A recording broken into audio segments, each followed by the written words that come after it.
Why smart people stay broke without noticing.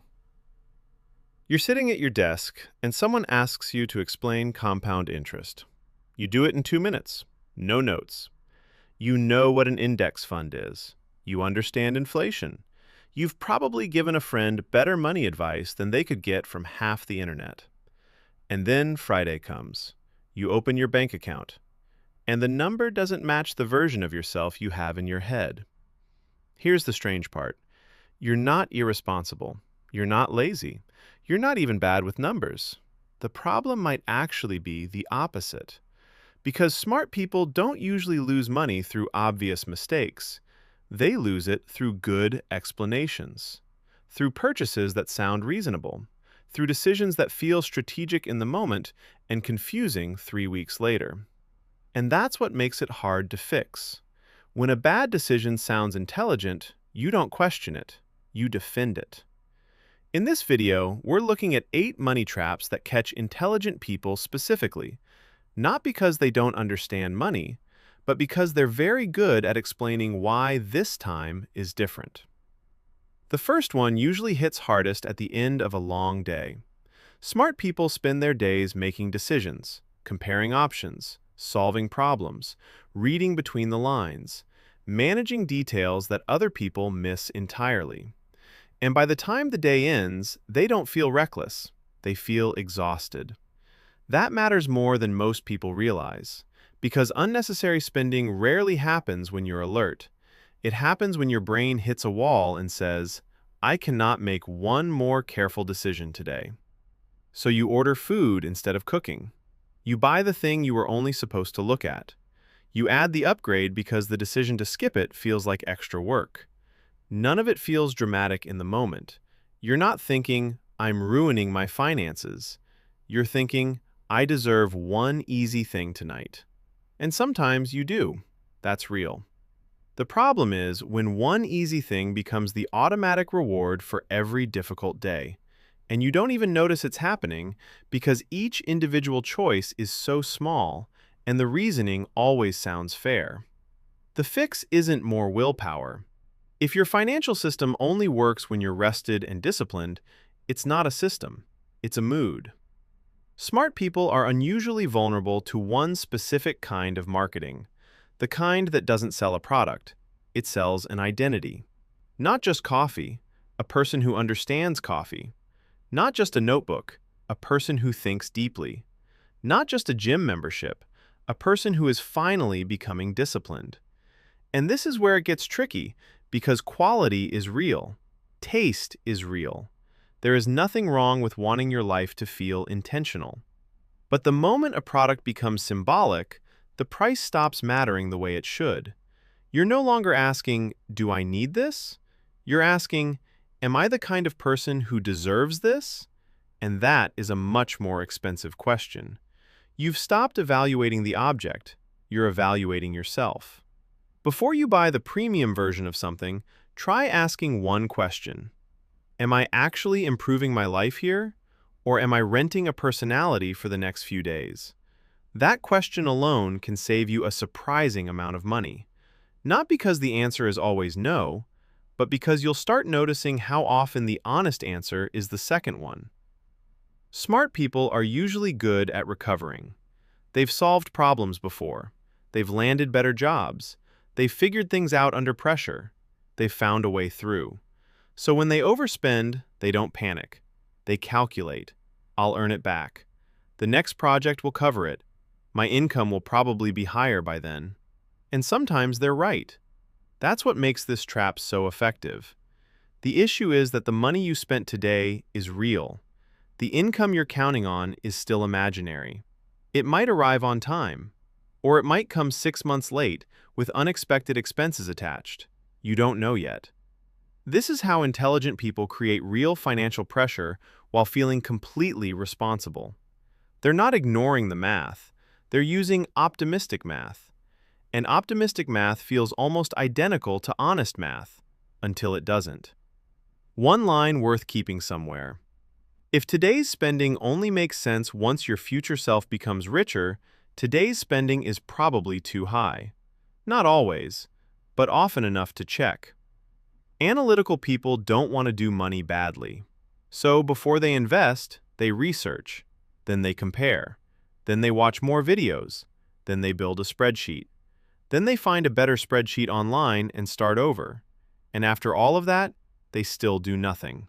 Not because they're lazy, because every option still feels slightly imperfect. One fund has a higher fee, one account has a confusing rule. One expert says wait, another says start now. So they pause.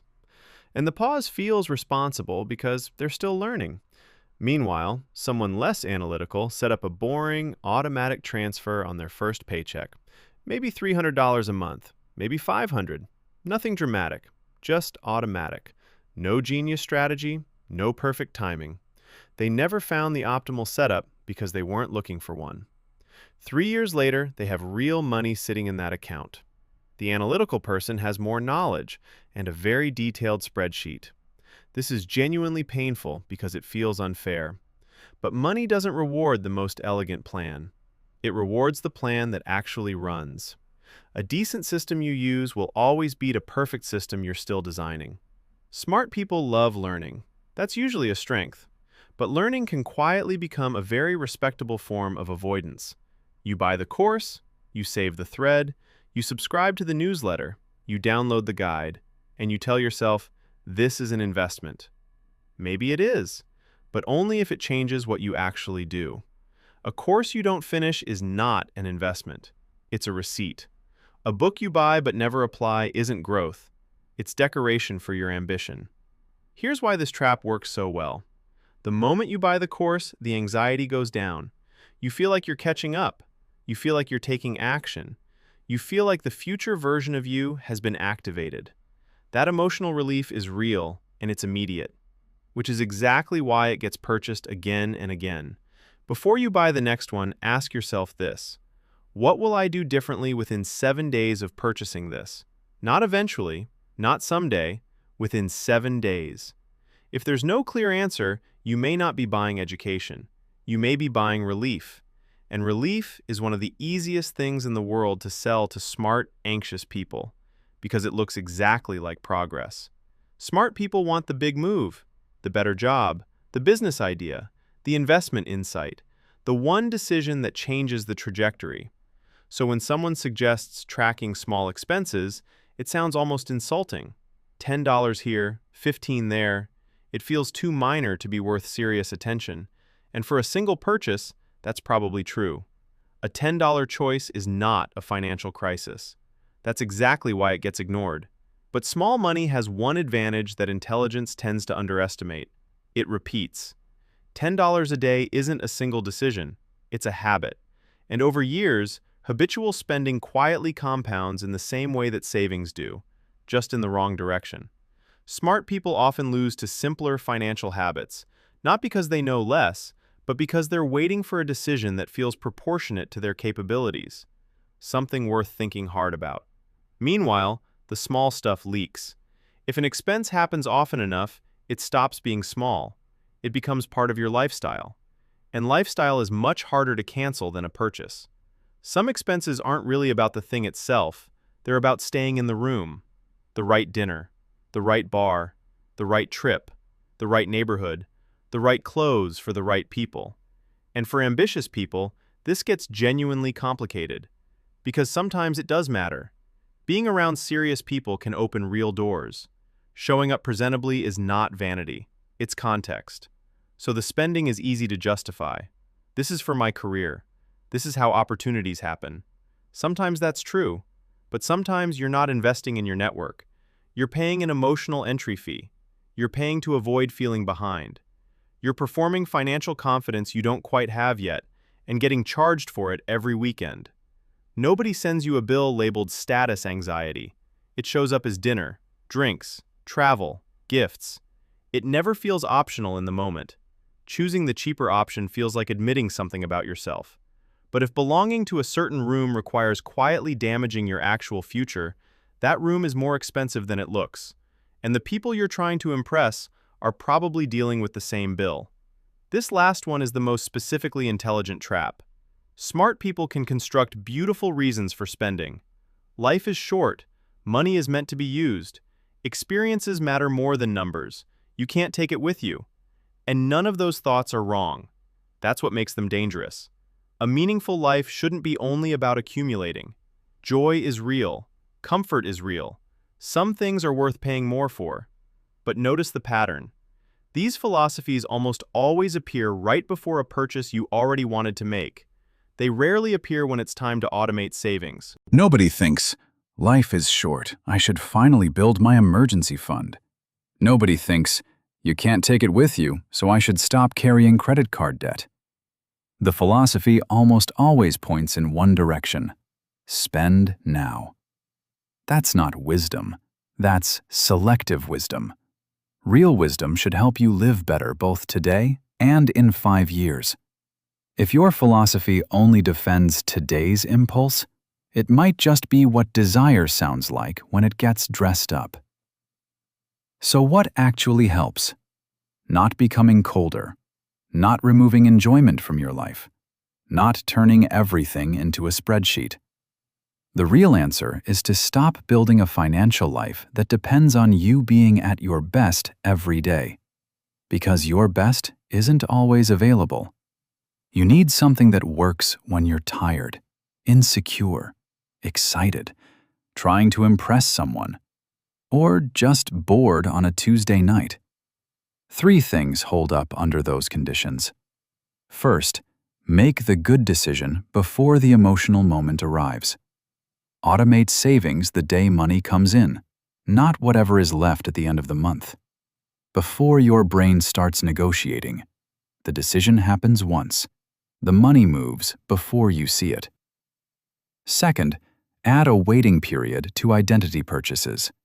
If something costs more because it makes you feel like a better version of yourself, wait 48 hours. If the desire is still there, maybe it's real. If it fades, you were buying a feeling, and feelings are cheaper to sit with than to purchase. Third, build boring security before impressive lifestyle. An emergency fund doesn't give you status, it gives you options. The option to leave a bad situation. The option to handle a surprise without panic. The option to say no to things that aren't right for you. That's what money is actually for, not just the visible parts, the options. Financial stability doesn't require you to be the smartest person in the room. It requires a life where you don't have to outsmart yourself every single day.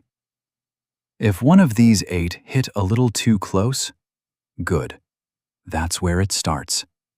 Which one was it? Tell me in the comments.